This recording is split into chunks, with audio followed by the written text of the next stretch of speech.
अस्सलाम वालेकुम जी बच्चों, कैसे हैं आप लोग। ले जी बच्चों, आज हमने चैप्टर नंबर 5 पढ़ना है और इसका नाम है वर्क, एनर्जी एंड पावर। ये अगेन पिछली किताब के अंदर भी ये कंसेप्ट था, लेकिन वहाँ पे इतना अच्छा एक्सप्लेन नहीं था हुआ जितना यहाँ पे एक्सप्लेन हुआ है। तो इसको हमें पढ़ना है, रीडिंग करनी है, बहुत ज़रूरी है। अपने कंसेप्ट क्लियर करने हैं। उर्दू मीडियम वाले भी साथ साथ समझ लें, क्योंकि कंसेप्ट क्लियर होंगे तो कंसेप्चुअल सवाल आप अटैम्प्ट कर पाएंगे। ठीक है, उसके जो शॉर्ट क्वेश्चन क्या क्या हो सकते हैं वो हमें समझ आएगी। ठीक है, ये ज़रूरी होता है। तो पढ़ना, रीडिंग करना बहुत ज़रूरी है, सिर्फ रटों पे नहीं जाना हमने। तो इसको हम पढ़ते हैं। तो शुरू में तो वही सिंपल पेज है हमारा कि जी SLOs हैं, क्या क्या हमें यहाँ से समझ आ जानी चाहिए, तो वो हमने पढ़ना नहीं है। सो मेन काम हमारा यहाँ से स्टार्ट होता है। तो बेसिकली यहाँ पे क्या है, वर्क है, वर्क और एनर्जी। वर्क हम कहते हैं काम को, कोई भी काम हम कर रहे हैं रोज़मर्रा के, तो वो सारे हम कहते हैं जी ये वर्क है। लेकिन फिजिक्स में, साइंस में वर्क की प्रॉपर डेफिनेशन है और वो रूटीन से हट के है चीज़ थोड़ा सा। ठीक है, तो वो हमने यहाँ पे समझना है। और एनर्जी का तो हमें वैसे भी पता है कि काम करने की जो सलाहियत होती है उसको एनर्जी कहते हैं, और उसकी definitely different shapes and so on. So इसको शुरू करते हैं।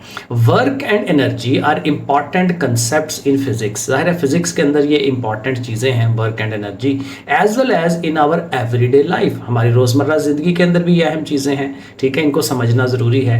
तो कहते हैं कॉमनली, आम तौर पे द वर्ड वर्क जो है, वर्क का ये जो लफ्ज़ है, covers all sort of activities. इसमें तमाम हम चीज़ें ले आते हैं।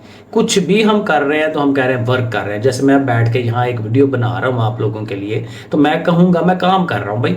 ठीक है, कोई पूछेगा जी क्या कर रहे हैं, मैं काम कर रहा हूँ। ठीक है, तो वो डिफरेंट तरह की कोई भी एक्टिविटी हम कर रहे हैं तो हम कहते हैं कि हम काम कर रहे हैं। ठीक है, वेदर मेंटल और फिजिकल, जहनी तौर पे यानी जैसे हम पढ़ाई कर रहे हैं तो जहनी काम है, और फिजिकल या जिस्मानी तौर पे कोई खेत में जाके जो है वो कई के साथ जो है वो कर रहे हैं एंड सो ऑन। तो फिजिकल काम भी होता है, मेंटल काम भी होता है, ये हम कर रहे होते हैं। If a girl is studying, ज़ाहिर एग्जाम्पल दे रहा है, एक बच्ची जो है, लड़का वगैरह जो भी, वो स्टडी कर रहे हैं, पढ़ रहे हैं, और अ मैन इज स्टैंडिंग, अगर एक आदमी खड़ा हुआ है, ठीक है, with a load of BRICS, जैसे ये देखें उसने ईंटें जो है अपने सर पे रखी हुई हैं और वो खड़ा हुआ है। ठीक है, तो फिर भी हम कहते हैं कि वो काम कर रहा है। We see that they are doing work, but according to physics, लेकिन फिजिक्स के हिसाब से work has a specific definition. Work की एक खास डेफिनेशन है, और ये देखें यहाँ मैंने ब्रैकेट्स में उसको कर भी दिया है। तो अब ज़रा गौर से देखना है, work is set to be done. हम कहते हैं कि वर्क हो गया है व्हेन अ फोर्स, जब एक फोर्स, एक कुव्वत, एक ताकत एक्ट्स ऑन अन ऑब्जेक्ट, किसी ऑब्जेक्ट के ऊपर एक्ट करती है, किसी चीज के ऊपर लगती है। जब कोई कुव्वत, कोई फोर्स किसी चीज के ऊपर लगती है एंड मूव्स इट, और इसको हरकत देती है, वहां से मूव करवाती है थ्रू सम डिस्टेंस, कुछ फासले तक लेके जाती है। तो बुनियादी काम यह है कि दो चीजें हैं, एक तो किसी चीज पे फोर्स लगे, और फोर्स लगने से ज्यादा इंपॉर्टेंट बात यह है कि फोर्स लगने से वो चीज अपनी जगह से मूव करे, वहां से चल के किसी और जगह चली जाए। गाड़ी खड़ी हुई है, आपने दिक्का लगाया, 2-4 मीटर आप उसको आगे लेके गए, तो हम कहते हैं कि हमने वर्क डन किया। तो चीज का हरकत करना जरूरी है। जैसे अब दीवार है, तो दीवार के ऊपर आप जोर लगाते रहे, पुश करते रहे उसको, आपकी एनर्जी तो ज़ाया हो रही है, डेसिपेट हो रही है, लेकिन आपको पता है कि वो दीवार तो वहीं की वहीं है, वो आगे जा ही नहीं रही। तो जब मूव नहीं कर रही तो फिजिक्स के पॉइंट ऑफ व्यू से वर्क डन नहीं हुआ, क्योंकि मूवमेंट नहीं है। मूवमेंट होनी ज़रूरी है, अपनी जगह छोड़ के नई जगह जाना ज़रूरी है। तो ये डेफिनेशन इसकी बन रही है। वैसे प्रॉपर डेफिनेशन आगे है, ये मोटा मोटा हमें समझ आनी, इसको याद नहीं करना। याद करने के लिए नीचे डेफिनेशन प्रॉपर उसने दी हुई है। द कंसेप्ट ऑफ एनर्जी, अब वर्क का हल्का सा उसने बता दिया, अब एनर्जी की तरफ आने लगा है। द कंसेप्ट ऑफ एनर्जी, यानी एनर्जी का जो नजरिया है, जो सोच है, इज क्लोजली एसोसिएटेड, वो बहुत नजदीक है, राबता है उसका, with that of work, work के साथ जुड़ी हुई है वो चीज। व्हेन वर्क इज डन, जब हम कहते हैं कि हमने काम किया कुछ, बाय वन सिस्टम, किसी एक सिस्टम ने। अब सिस्टम का मतलब ये होता है कि कुछ फोर्सेस मिलकर कोई काम कर रही हैं। ठीक है ना, किसी एक चीज के ऊपर एक से ज्यादा फोर्सेस भी तो लग सकती है ना। हम बजाय सिंगल फोर्स कहने के अब उसका एक सिस्टम कह देते हैं, 2 फोर्सेस, 3 फोर्सेस, 4 फोर्सेस। ठीक है, तो वो एक पूरा एक सिस्टम डेवलप हो जाता है। तो हम बजाय एक कहने के सिस्टम कह रहे हैं। ठीक है, तो यहाँ पे लिख रहा है when work is done by one system on another, एक सिस्टम दूसरे सिस्टम पे वर्क कर रहा है। ठीक है, काम कर रहा है। एनर्जी इज ट्रांसफर्ड, तो जाहिर एनर्जी ट्रांसफर हुई है। देखना, साइकिल खड़ी हुई थी और साइकिल को आपने धक्का लगाया, मोटरसाइकिल को धक्का लगाया, तो आपके अंदर की जो एनर्जी है वो ट्रांसफर किस में हुई है, उस साइकिल या मोटरसाइकिल के अंदर, और वो मूव कर रही है। और आपको पता है जब कोई चीज़ मूव करती है तो उसमें काइनेटिक एनर्जी आ जाती है। ये अभी हम एनर्जी से आगे पढ़ेंगे इसी चैप्टर के अंदर, क्योंकि एनर्जी की ये दो किस्में होती हैं, एक पोटेंशियल और एक काइनेटिक। बड़ा मजे का कंसेप्ट है वो भी, ठीक है। तो हम जब उसको अपनी एनर्जी देंगे तो हमारी एनर्जी ट्रांसफर हो जाएगी उसके अंदर, तो एनर्जी बेसिकली अपनी शक्ल चेंज करती है।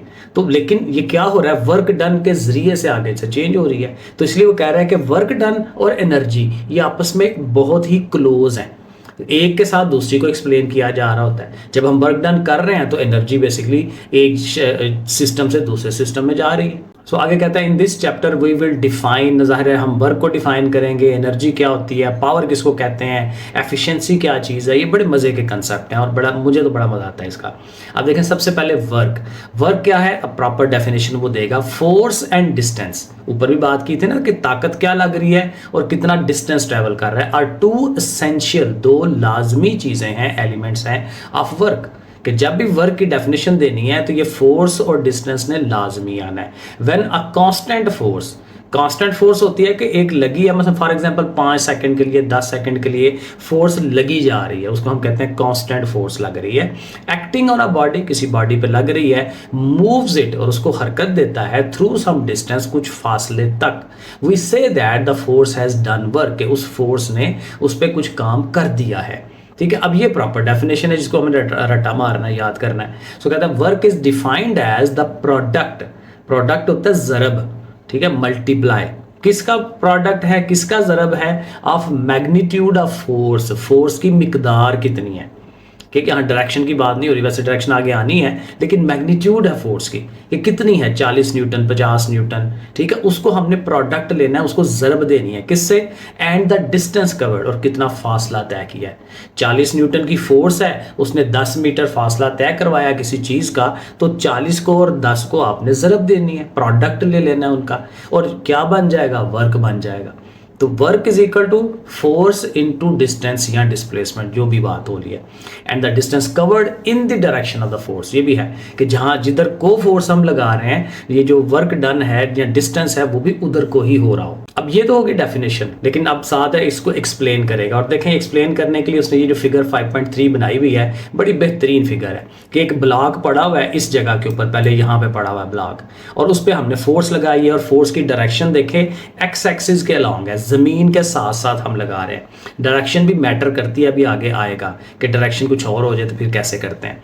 तो फोर्स अगर जो है जमीन के साथ साथ लग रही है, तो ब्लॉक ने भी जमीन के साथ साथ आगे की तरफ, इस तरफ को जाना है, आगे की तरफ, और ब्लॉक अब इधर से उठ के अब यहाँ आ गया क्योंकि फोर्स लगी है, तो फिर इधर इस जगह से लेके यहाँ तक का ये जो फासला तय किया है, ये वाली चीज़, ये उसका डिस्टेंस बन गया, एस बन गया। डिस्टेंस को हमने एस से शो कराना है, ठीक है। तो फोर्स आ गई और डिस्टेंस आ गया, इन दोनों का प्रोडक्ट होगा।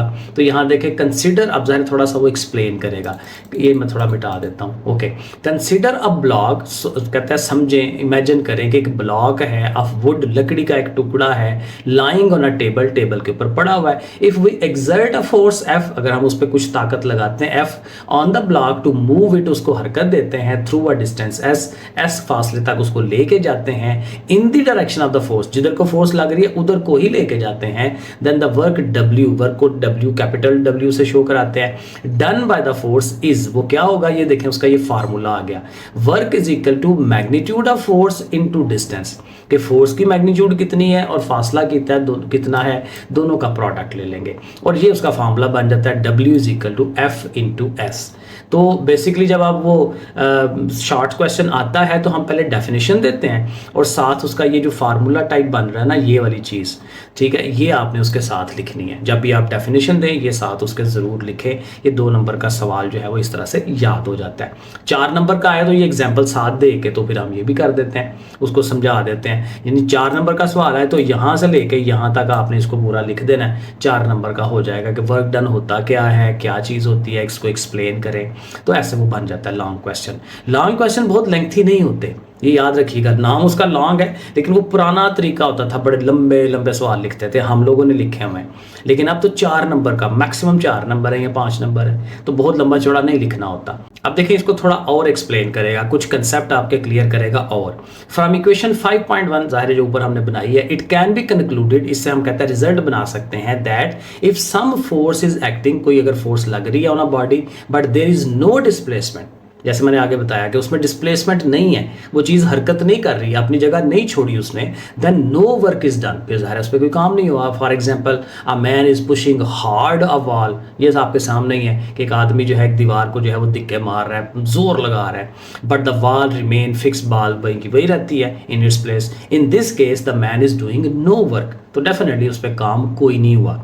और इसी के अपोजिट ये है कि similarly if a force acting on the body is zero, कि किसी बॉडी पे फोर्स ही नहीं लग रही and the body is moving with uniform velocity, अपनी जो पहले से वेलोसिटी थी उसी वेलोसिटी से वो चल रहा है, ठीक है, वेलोसिटी में कोई चेंज नहीं है, वेलोसिटी है उसके अंदर पहले से ही है, और हमने उस पर कोई फोर्स नहीं लगाई तो फिर भी कोई काम नहीं हुआ उसके ऊपर, जो पहले से अपनी वो वेलोसिटी लेके चल रहा था उसी वेलोसिटी से चली जाएगा, हमने उस पर फोर्स कोई नहीं लगाई।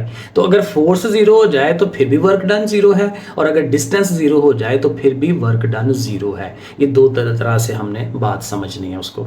आगे चले, अब दूसरा पॉइंट आएगा कि अगर फोर्स एंगल पे लग रही हो, ये देखें आपके सामने है, यहाँ पे फोर्स लग रही है ऐसे करके टेढ़ी ऊपर की तरफ ऐसे, ठीक है ना, पहले हमने ऐसे फोर्स लगवाई हुई थी एक्स एक्सिस के अलोंग, जमीन के अलोंग। अब फोर्स जो है वो सॉरी ऐसे तो नहीं, ये इस ऐसे करके कि कुछ एंगल 45 का 30 का एंगल एंड सो ऑन, उतना जो है वो एंगल बन रहा है। तो एंगल होगा तो फिर फॉर्मूला कैसे चेंज हो जाएगा, कहते हैं what will be the work done, work done क्या होगा when a force is acting on a body, force लग रही है किसी बॉडी पे, making an angle theta with the direction of the motion, क्योंकि मोशन की जो डायरेक्शन है वो एक्स एक्सिस के अलॉन्ग ही रहनी है, ठीक है ना, वो ज़मीन के साथ साथ रहनी है, लेकिन हमारी जो फोर्स लग रही है वो उसके साथ एंगल बना रही है, तो फिर उन दोनों के दरमियान एंगल है, मोशन के दरमियान और फोर्स के दरमियान, यानी डिस्टेंस एस जो है वो हमारा ऐसे है, और वो जो हमारी फोर्स है वो ऐसे करके लग रही है, तो दोनों के दरमियान थीटा एंगल बन रहा है। In this case work is done due to the component of force which is acting along the direction of motion. अब यहाँ समझने वाली बात है, पीछे हमने एक पढ़ा था कि कोई ऐसे करके फोर्स लग रही हो ना, ये करके फोर्स, तो इसको हमने वो एक कंसेप्ट पढ़ा था रेजोल्यूशन ऑफ फोर्सेस, कि किसी फोर्स वेक्टर के हम फिर दो पार्ट्स बनाते होते थे कि लेट्स सपोज इस तरह से करके, ये तो लिख नहीं रहा, इस तरह से करके वाई एक्सिस है, इस तरह से करके एक्स एक्सिस है, तो इसका जो है यहाँ से हम परपेंडिकुलर ड्रा करते हैं नीचे की तरफ, तो ये जो पार्ट होता है यहाँ से लेके यहाँ तक वाला, ये उसका फोर्स का वाई कंपोनेंट होता है, और ये वाला पार्ट है, ये वाला नीचे वाला, ये एक्स कंपोनेंट होता है, एफ एक्स और एफ वाई कहते हैं इसको, ठीक है। तो एफ वाई जो है देखें वो वर्टिकल है ऊपर की तरफ, हमारी जो चीज़ की मूवमेंट होती है वो किधर को होती है, हम ऊपर को नहीं लेके जा रहे, हम ज़मीन के ऊपर उस चीज़ को हरकत दिला रहे हैं। तो ज़मीन के ऊपर होने का मतलब क्या है कि वो एक्स कंपोनेंट के ऊपर जा रही है, और एक्स कंपोनेंट क्या होता है एफ एक्स। इसका मतलब ये है कि ये जो वर्क डन है उसमें वाई वाले कंपोनेंट का कोई किरदार नहीं है, सिर्फ एक्स वाले कंपोनेंट का किरदार है एफ एक्स। और एफ एक्स अगर आपको याद हो, पीछे हमने सेकंड थर्ड चैप्टर में पढ़ा था कि एफ एक्स बराबर होता है एफ कॉस थीटा, वहाँ में मैंने समझाया था, ठीक है। और वो पूरी ट्रिग्नोमेट्री है, चैप्टर नंबर ट्रिग्नोमेट्री 6 चैप्टर है आपका, नई जो किताब है हमारी मैथ की 6 चैप्टर में ट्रिग्नोमेट्री मैंने पूरी तफसील से बताई हुई है, क्योंकि फिजिक्स जो है ये मैथ के साथ बहुत ज़्यादा रिलेट करती है, ठीक है। तो वो अगर आपको वो कंसेप्ट डीपली लेना है तो आप वहाँ से ले सकते हैं। तो बहरहाल x component F x cos theta वो हम यहाँ लिखेंगे। सो कहते हैं इन this case work is done, ये वहाँ पढ़ लिया, रिजॉल्विंग द फोर्स एफ को रिजॉल्व कर रहे हैं, यानी उसके दो हिस्से बना रहे हैं, into its component we have the component F cos theta, यानी वही एक्स वाला F x, F cos theta that act in the direction of the motion, क्योंकि वो एक्स एक्सिस के अलॉन्ग लग रही है, मोशन की डायरेक्शन पे लग रही है, जमीन के साथ साथ लग रही है। देयरफॉर अब देखें फार्मूला हमारा क्या था, W is equal to F into S, ये देखें फार्मूला लिखा हुआ W is equal to F into S. तो एफ की जगह पे अब क्या आ जाएगा एफ एक्स, यानी कि एफ कॉस थीटा, एस ने वहीं का वहीं रहना है, तो देखें हमने लगा दिया W is equal to F cos theta S. तो एफ और एस को आप इकट्ठा कर दें और कॉस थीटा आगे लिख लें। अब ये एक नया फार्मूला आपके पास आ जाएगा। आमतौर पे यही फार्मूला लगता है अगर एंगल हो, अगर वो कहे ना जी एंगल कोई नहीं है, ठीक है, और वर्क जो है सॉरी फोर्स और डिस्टेंस एक ही डायरेक्शन में जा रहे हैं तो हम सीधा सीधा जस्ट दोनों को ज़रब दे देते हैं। लेकिन अगर एंगल हो तो फिर हमने ये फार्मूला यूज़ करना है न्यूमेरिकल्स के अंदर एंड सो ऑन। तो W is equal to F S cos theta. अब यहाँ पे दो केसेस हैं, ठीक है। एक केस ये है कि ये जो एंगल है 0 हो जाए और एक केस ये है कि एंगल 90 डिग्री हो जाए। अब एंगल 0 कब होता है, ये आप दोबारा इस जगह पे आए।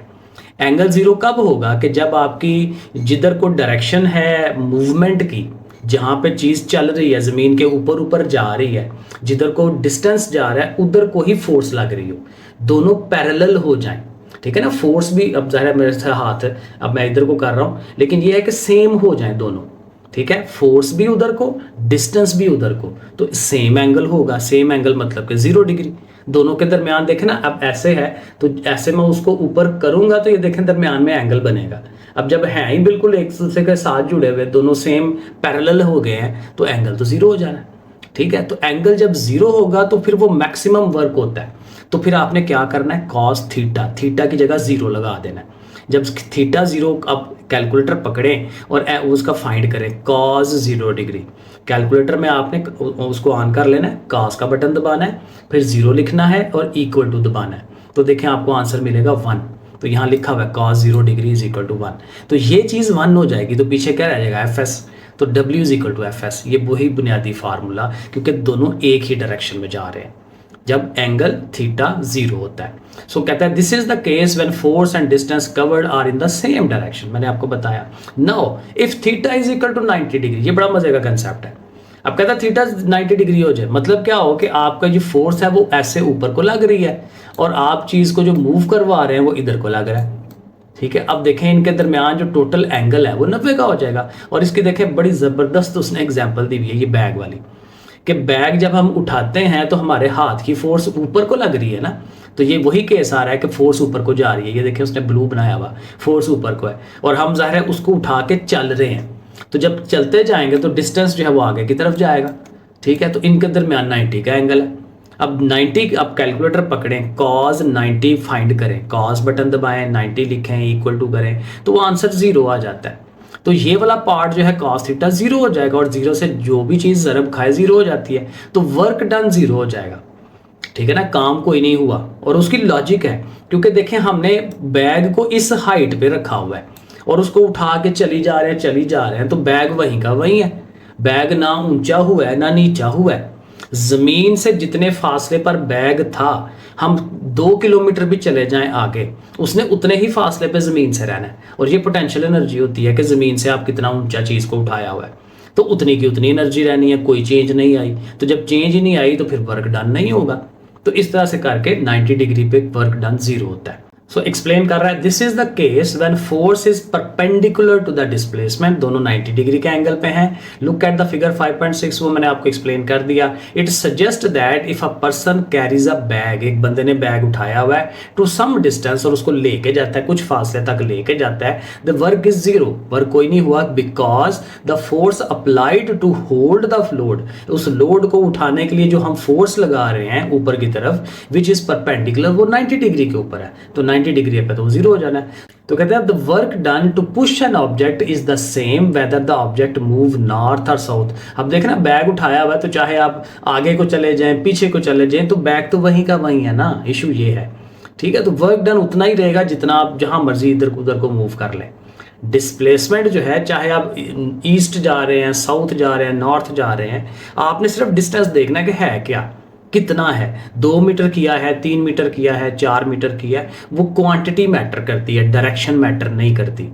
वर्क में डायरेक्शन मैटर नहीं करती, हमें सिर्फ क्वांटिटी लेनी है। इसलिए वो एंड पे कहेगा कि जो हमारा वर्क डन है ना, ये स्केलर क्वांटिटी है। स्केलर में क्या होता है कि हमें सिर्फ मैग्नीट्यूड चाहिए होता है, डायरेक्शन नहीं चाहिए होती, ठीक है। अब वर्क में ये थोड़ी बताएंगे कि हमने जी नॉर्थ की तरफ वर्क किया है, ठीक है, वो कोई नहीं है। वर्क सिर्फ ये है कि काम हुआ है कि नहीं हुआ, तो वो स्केलर क्वांटिटी है। ये इस पैराग्राफ में उसने यही समझाया हुआ है कि work is a scalar quantity. अब पढ़ने की जरूरत नहीं है, मैंने आपको एक्सप्लेन कर दिया। अच्छा, यहाँ पे एक नया कंसेप्ट उसने दिया है। अब ये चीज़ पीछे नहीं थी पिछली बुक के अंदर, पुरानी बुक के अंदर।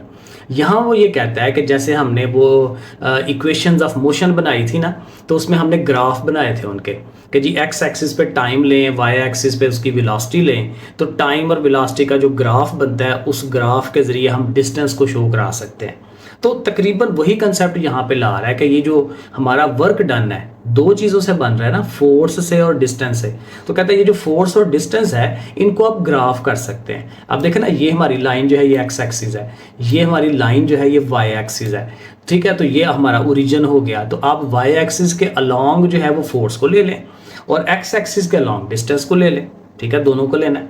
तो कि आपने फासला कितना तय किया जी, यहाँ तक तय किया है। आपने फोर्स कितनी लगाई है जी, इतनी लगाई है, ठीक है। तो फिर दोनों का प्रोडक्ट है ना, दोनों को ज़रब दें तो फिर ज़ाहिर है देखें ना, यहाँ से भी ये एक रेक्टेंगल बन रही है ना, तो रेक्टेंगल का भी एरिया फाइंड करने का क्या फार्मूला आता है, लेंथ इनटू विड्थ, लंबाई ज़रब चौड़ाई, ठीक है। तो ये उसकी लंबाई, ये उसकी चौड़ाई, एस और एफ को ज़रब भी देनी है तो उसमें भी लंबाई और चौड़ाई को ज़रब देते हैं। तो इसका मतलब ये है कि हम ये जो वर्क डन है उसको एक ग्राफिकली भी ऐसे शो करा सकते हैं, ठीक है। तो एक दफ़ा मैं पढ़ देता हूँ आपको, वैसे मैंने एक्सप्लेन कर दिया। When a constant force F acts through a distance S, ज़ाहिर है वही बात कि फोर्स लग रही है, किसी बॉडी को हम एस डिस्टेंस तक लेके जा रहे हैं, the event can be plotted, उसको प्लॉट किया जा सकता है, बनाया जा सकता है on a force distance graph.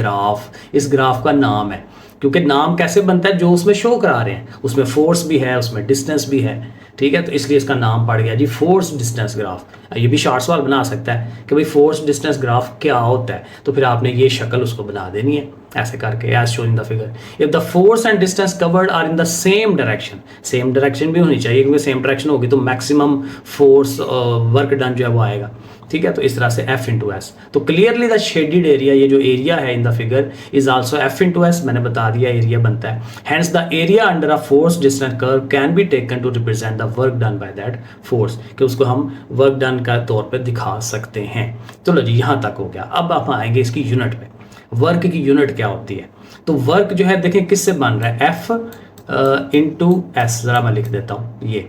तो फोर्स की यूनिट क्या है, न्यूटन, फोर्स न्यूटन्स में होती है, और डिस्टेंस जो है उसकी यूनिट क्या होती है, मीटर्स। तो न्यूटन मीटर, ठीक है, ये न्यूटन में आ जाएगा, ये मीटर में आ जाएगा डिस्टेंस, तो ये उसकी यूनिट बन जाएगी न्यूटन मीटर, ठीक है। लेकिन इसकी जो प्रॉपर यूनिट है उसका नाम है जॉल, ठीक है। तो SI unit of standard system international, वो शुरू में पढ़ा था ना चैप्टर नंबर 1 में कि पूरा एक बड़ा इदारा बना हुआ है सिस्टम इंटरनेशनल का, और उन्होंने जो डिफाइन किया होता है वो सब ने फॉलो करना होता है, ठीक है। तो वर्क की जो यूनिट उन्होंने बनाई हुई है उसका नाम क्या है, जॉल। और एक जॉल किसके बराबर होगा, इसकी डेफिनेशन बनानी बड़ी आसान है। फोर्स को आपने, फोर्स की यूनिट है ना न्यूटन, तो आपने कहना जी फोर्स 1 न्यूटन की लग रही है।